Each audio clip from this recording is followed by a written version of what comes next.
right. Well, then let's move on to the second article. So the second article is about the term and the use of the term milestones versus capacities. Now, just to give you all some history, my father, as I mentioned, wrote 40 books in his career. And in those books, he referred to his framework, these social emotional stages, as stages, levels, milestones, and capacities. Okay, so we had 4 different terms and possibly others I haven't found yet, but at least 4 different terms referring to the same thing. Okay, in his books. In each book, he might use a different term. But the 2 terms that stand out the most, especially with their conceptualized understanding, were milestones and capacities. Years ago, ICDL wanted to simplify it, so they chose just to use capacity. And when they were doing so, the other 3 words, levels, stages, and milestones, which are actually more synonymous with one another than capacities, were phased out. I have my theories as to why, but the reality is that people learning my father's framework are losing part of the conceptual understanding of what the framework is. And some of you I've even talked to about this in the past, because when we think about growth, we think about child development, we're not just developing capacities, right? A capacity is part of a larger framework in a stepwise process that we are developing. And so when one of the first books my father wrote was actually a monograph called Intelligence and Adaptation. This was in the late 70s. It was the first time he ever described these milestones in his kind of framework for the DIR model. Before it was even called the DIR model, to be honest with you. But it was the framework for it. And in this monograph, he integrated Piagetian stages or milestones of development, right? Piaget was the first one to say we go through these different stages at different points in our lives of development. We had our motor phase, we have our emotional phase, right? We have these different stages. So he identified with that. He saw the same thing when he was doing his observational analysis of infants, that in different age ranges, they were moving in different ways and operating in different ways. And he qualified that by looking at what was happening within each of these age ranges in that child's life. And he said that one of the driving forces for that movement through each stage, level, milestone was our emotional perceptions of the world and our emotional experiences of the world, especially those with our caregivers. And so now these social emotional exchanges we're having at birth are actually the driving force for our movement through these stages. He said that in the early 70s. I had a psychiatrist at UT Austin once tell me that that was the first time he had ever heard it. And he believes my father was probably the first person to say that, because in the past it was believed, that kids were just kind of these genetic balls of genetic predetermined growth, that they'd all hit these different levels at different times because of that's just the way things were. And up until age 3, they didn't really remember much. And then once they become more cognizant around age 3, now they really start developing emotionally. Well, we now know at day 1, an emotional experience has an impact on our brain, right? A positive one or a negative one, a traumatic one or an exciting one. So he was correct in his assumption because he saw that. Now, what he also found, because it was the emotional experiences that were driving our interest in the world around us and our exploratory abilities, that it was actually shaping our behavior. So he did integrate some of the Freud and Erikson kind of, elements from psychoanalysis and looking at how our earliest experiences with our caregivers actually shapes who we become from our personalities. But also he looked at how it did impact our behavior and how these early experiences shape our behavior. And he did study with Skinner, even at Harvard. And so he integrated all of these fields into this one theoretical framework called the DIR model back then. Now, in that, you'll hear me referring to a lot of stages and levels and milestones, but I didn't use the word capacities. Now, he determined the word capacity, or he would often use it in his books, to refer more to the set of skills that were being mastered, not the time frame in which they should be mastered. Okay, so the milestone refers more to the process through which we're moving at different age ranges. And within that milestone, we have a capacity or capacities that we're developing, which are sets of skills. Not a single skill, but these aggregate sets of skills, like being engaged, two-way communication, etc. So I just wanted to give you all that history as to why it's so important we actually use both terms and we understand the difference and similarities between them. Who, sorry, speaking of Piaget, I hope it's not too much of an off topic, but what's your, of non thinking goes to school? Okay. And if you like the book and whatnot. So for everybody, anybody who's ever heard of the book, Thinking Goes to School was a book written by Dr. Harry Wax and his partner at the time named Hans G. Firth. Dr. Wax was actually a colleague of my father's. I even interned for him back when I was in college. So did Tim Bleeker, the other director of the center. And actually, John Balsley, who works for us, was worked for Dr. Wax for many years and worked even privately with him with private clients. Dr. Wax and Hans Firth, who wrote this book, were Piaget's final students. They were his final apprentices, his last two kind of followers, if you will, who in real time. And Dr. Wax took Piaget's ideas behind his theory of cognition, and he looked at how it applied specifically to the visual system. And the visual system of all our sensory processing areas actually is the one we use the most. It may not be the most important developmentally, but it is because the vestibular system actually has more of an impact on our growth and development. It affects our motor system and our auditory system, etc. But our visual system, actually, as we get older, we use the absolute most. About 70, they say 70 to 80% of the sensory information our bodies take in comes in through the eyes. And so Dr. Wax had a theory that, it was through our visual system that actually a lot of our cognition develops, our ability to think.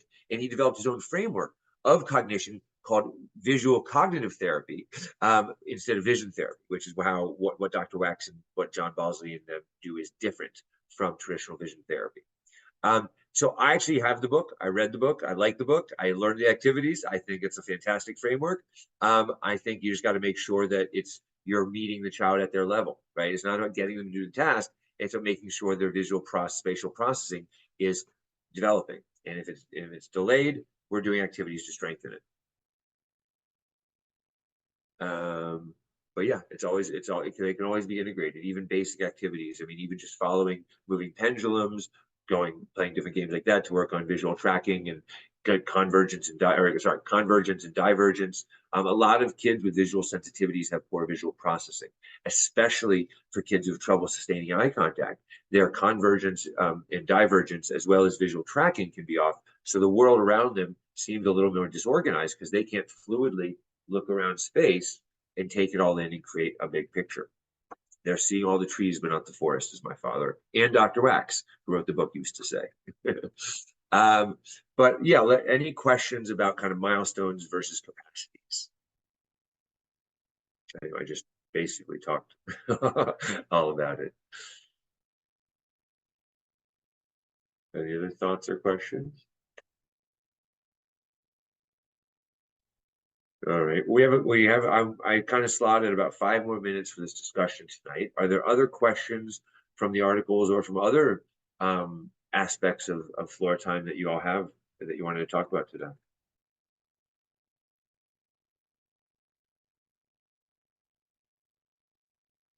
Nothing. Bueller.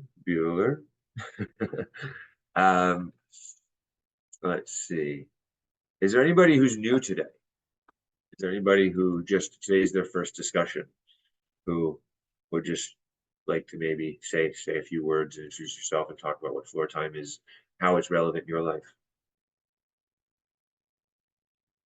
Well, I'm new. I haven't been to any of these yet. This is Caitlin. I'm part of the level 3 floor time cohort training. Oh, great. So, welcome.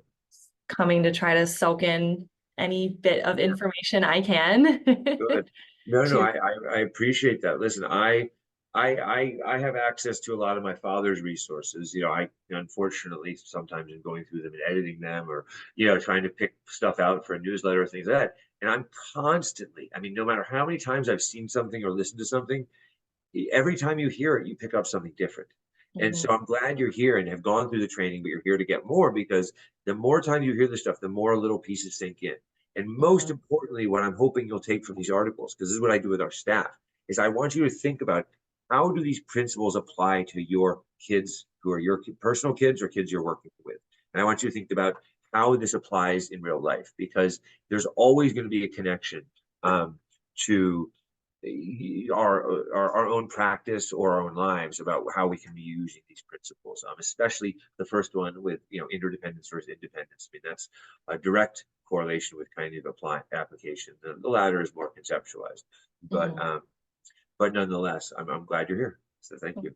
Thank you. Yeah, excited to keep learning. Yeah, no, it's wonderful. You get a star for today. Oh boy. Yeah. I Don't think worry. it's also, I also I think it's won't tell the other trainees. Don't worry. good, good. um, it's just, I'd like to talk about real life examples more, um, and how the milestones can look in real life, so I can gauge what's going on with my child and what to focus on. Um, so I can't necessarily just give random examples and make sure they apply to your child. I do know your daughter a little bit. I haven't seen her in a while, but I heard last time you told me she's doing well, and you've kind of added some elements to your program, which is wonderful. But that's actually, I think that's a bigger question about each of the milestones and how they look for a child. If you have a specific question about a behavior or a milestone, I'd be happy to answer it. But it's I think a larger question than we have time for and for this forum. But I'd be happy to answer it in email too. Jake, I see they're recording this meeting. I had some coworkers with clients right now asking if they could access the meeting at a different time. What can you tell us about that? So I've set all the meetings, and I apologize. I usually start with this. I've set all the meetings to automatically record. If anybody does not want me to be on a recording, I get it. Just let me know. I can either edit that part out, or I can make sure this recording is never seen.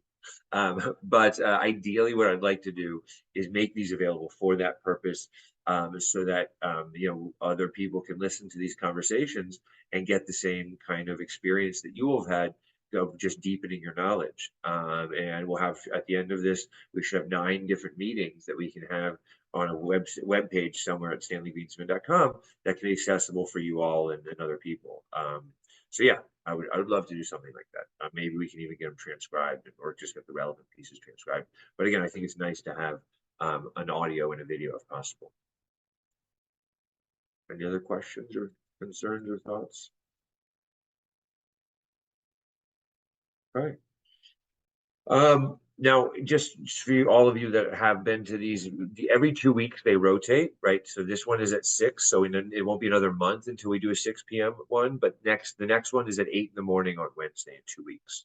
I do that because we have a lot of people from other countries, especially Australia, and I'm hoping to get them more involved with some of the stuff, because their complaint is always we never do stuff that they can attend, which I get with the time change. So I'm hoping they'll be on a little bit more, and I'm hoping some of you here will join us and start your day with a dose of floor time. But anyways, thank you all again for coming. And I will hopefully, once we get a few more of these done, I'll put them all up together on the website so we can let everybody have access to them, and I'll send you all an email with that. But thank you all for spending your time with me again. I really appreciate it. I love the fact that each day, the list keeps growing. How many people sign on is also marginally growing. And again, I don't want this to be huge, but because I do want to make it more intimate and be able to answer your questions and get to everything. But well, thank you, Sylvia. We really appreciate you being here, and I hope you come back and contribute next time a little bit more, because I'd love to give you any feedback or answer any questions you have about your 5-year-old. So yeah, I know the time change is challenging, but thank you very much. And if you also want to reach out to me as parents, yeah, please feel free to reach out to me privately, jake@thefloortimecenter.com. I just really love the fact that you're all here and participating in this, and I want to be able to help. So thank you all very much. I hope to see you all again soon, but I'll talk to you later. Thanks a lot. Bye.